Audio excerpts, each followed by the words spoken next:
कड़ी चावल। कविता बहू, क्या फायदा है तुम्हारे घर पर रहने का अगर परिवार को अच्छा खाना भी ना मिल सके। आज फिर तूने ये घास फूस बना कर रख दी। शोर मत मचाइए मम्मी जी, मेरी मीटिंग चल रही है। और ये क्या आप हर समय घर पर हो ताना मारती रहती है। मैं घर पर नहीं हूँ, वर्क फॉर होम कर रही हूँ। देख बहू, है तो घर पे ही है ना। अरे क्या बिगड़ जाएगा अगर थोड़ा समय निकाल कर तो सब्जी छोंक देगी तो। मम्मी जी, मैंने दाल चावल बना कर रख दी हूँ, आप खा लीजिए। अरे तू ही खा ले दाल चावल। मेरे लिए तुम कढ़ी चावल बना दे, मैं वही खाऊंगी। अरे मम्मी जी, कढ़ी कोई 10 मिनट में बनने वाली नहीं है, उसे बनाने में घंटों का समय लगता है। प्लीज आप ना दाल और चावल खा लीजिए, मैं कल बना दूंगी कढ़ी। पता नहीं कैसे बहू आ गई, हमारे घर तो रोटी बनाकर खिलाने को राजी नहीं है। अरे हम तो चावल खा लेते हैं, रोटी मांग भी नहीं रहे हैं, लेकिन चावल के साथ कुछ तो बनाइए बहू रानी। के साथ से चलूंगी ना तो ये रोज दाल चावल और खिचड़ी बनाकर खिला देगी। मैं खुद ही राजमा भिगो देती हूँ। उस दिन तो कमला किसी तरह दाल चावल खा लेती है, लेकिन अगले दिन के लिए उसने राजमा भिगो दिया था। अगले दिन कविता बहू, देख मैंने आधा काम कर दिया है, राजमा भिगो कर रखे हैं। अब तू झटपट राजमा छोंक दे और साथ में चावल भी बना देना। मम्मी जी, आज मेरी इम्पोर्टेंट मीटिंग है और हाँ, राजमा बनाने में बहुत समय लगता है। आप प्लीज कोई मेड लगा लो खाना बनाने के लिए। अगर अब तू खाना बनाने में जरा भी नखरे दिखाए ना बहू, फिर देख लेना क्या हाल होगा तेरा। और तुझे पता है ना, मुझे मेड का हाथ का खाना अच्छा नहीं लगता। सास की बात सुनकर बेचारी कविता रसोई में जाकर जल्दी जल्दी राजमा बनाने लगती है। लेकिन राजमा तो राजमा है भाई, उसे बनाने में और पकाने में उतना ही समय लगेगा जितना लगा करता है, जिसके कारण वो मीटिंग अटेंड करने में लेट हो जाती है। क्या बात है कविता, तुम्हें मीटिंग का टाइम पता नहीं था? सर पता था, लेकिन वो क्या है ना, मैं अपनी सासू माँ के साथ रहती हूँ और वो हर रोज कुछ न कुछ नया खाने की फरमाइश करती हैं और मना कर दो तो अनशन पर बैठने की धमकी देती हैं। I am really sorry sir. अगर तुम्हें ऐसे ही काम करना है ना, तुम ये नौकरी छोड़ दो और घर में एक रेस्टोरेंट खोल लो, जिससे तुम्हारी सांस रोज रोज नई डिश देखकर खुश हो जाएंगी। प्लीज सर ऐसा मत बोलिए, मैं सच में बहुत शर्मिंदा हूँ, आगे से ध्यान रखूंगी। तुम्हें पता भी है आज कितना बड़ा टेंडर डील करना था और तुमने कॉल अटेंड नहीं किया, सब चौपट हो गया। देखो कविता, इतनी लापरवाही मैं बर्दाश्त नहीं कर सकता। ये तुम्हारे लिए लास्ट वार्निंग है। अगर फिर से ऐसा कुछ हुआ तो इस नौकरी से हाथ धो बैठोगी। बॉस से तगड़ी झाड़ खाने के बाद कविता का खून खोल रहा था।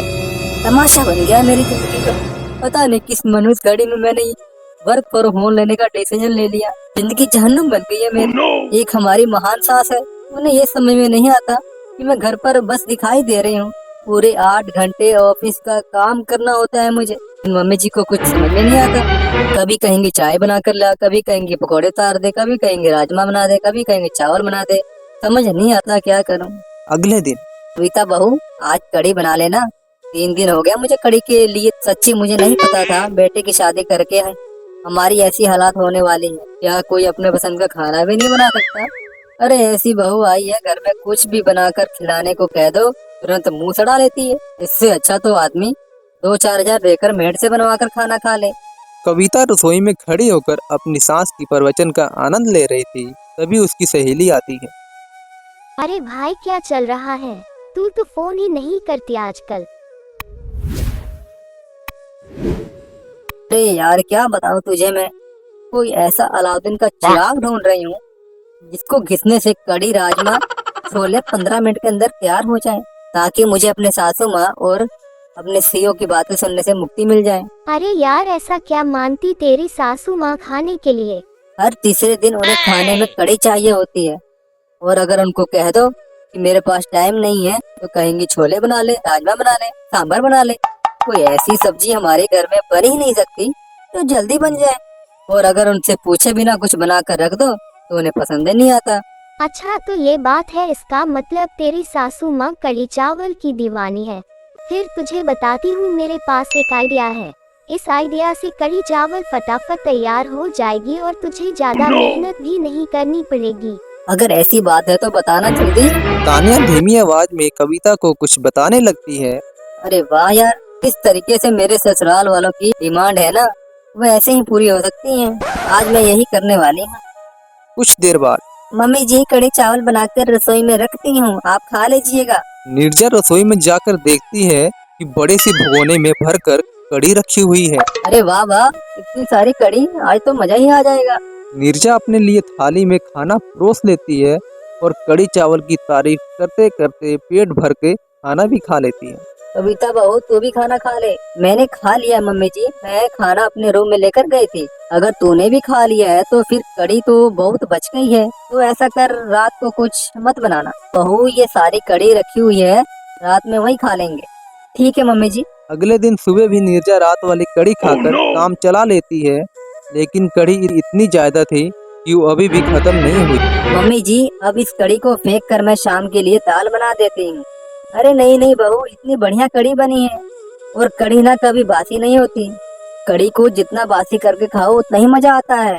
तू ऐसा कर, अपने लिए जो बनाना है वो बना लो और मैं तो कड़ी से रोटी खा लूंगी। ठीक है मम्मी जी। कविता बहू तुझे रोज रोज मेरे लिए कड़ी बनाने में दिक्कत होती है ना, तू ऐसे ही मेरे लिए खट्टी कड़ी बनाकर रख दे ताकि मैं 2-3 दिन उसी से काम चला लूंगी। और हाँ, कड़ी में ना पकोड़े डाल देना, पिछली बार तेरी कड़ी में पकोड़े नहीं थे। अब तो कविता खाना बनाने में जरा से भी ना नकुर नहीं करती थी।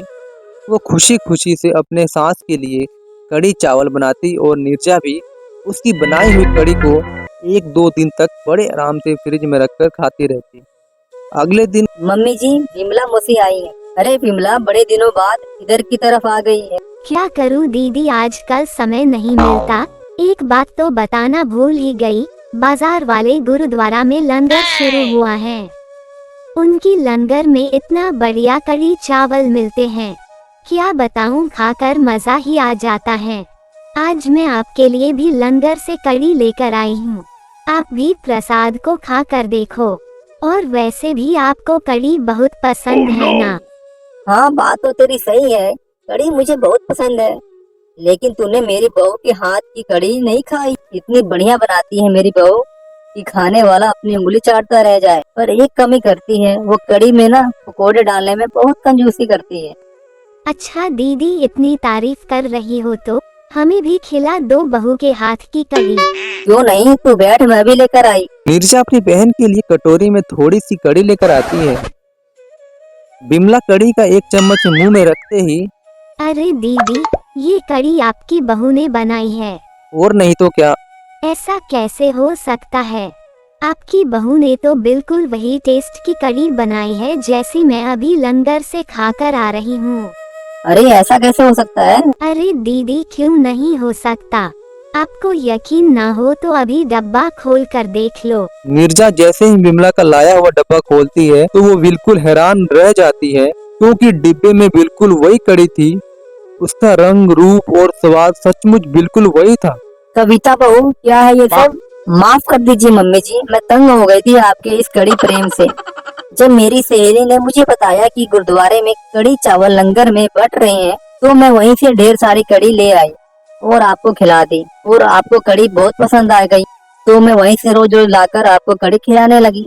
अब आप ही बताओ मम्मी जी, मैं क्या करूं? या तो मैं घर में रोज आपको ये 56 भोग खिला सकती हूँ या फिर अपना काम कर सकती हूँ। मैंने अब इस प्रॉब्लम का हल सोच लिया है, मैं कल से ऑफिस जाना शुरू कर दूंगी। अब ये वर्क फ्रॉम होम का झंझट मुझे नहीं चाहिए। अरे बहू, तू ऑफिस चली जाएगी तो मेरे खाने का क्या होगा? वो सब मुझे नहीं पता, आप मेड लगाकर उसके हाथ का खाना खा लेना। अरे नहीं नहीं, तू ऐसा कर, ऐसा चल रहा है ना, चुपचाप ऐसे ही चलने दे। मुझे लंगर वाली कड़ी खाने में कोई दिक्कत नहीं है, बस तू ऑफिस मत जाना। मुझे ना तेरी हाथ की बनी हुई रोटी बहुत अच्छी लगती है। अंत में कड़ी चावल का मुद्दा हल हो जाता है।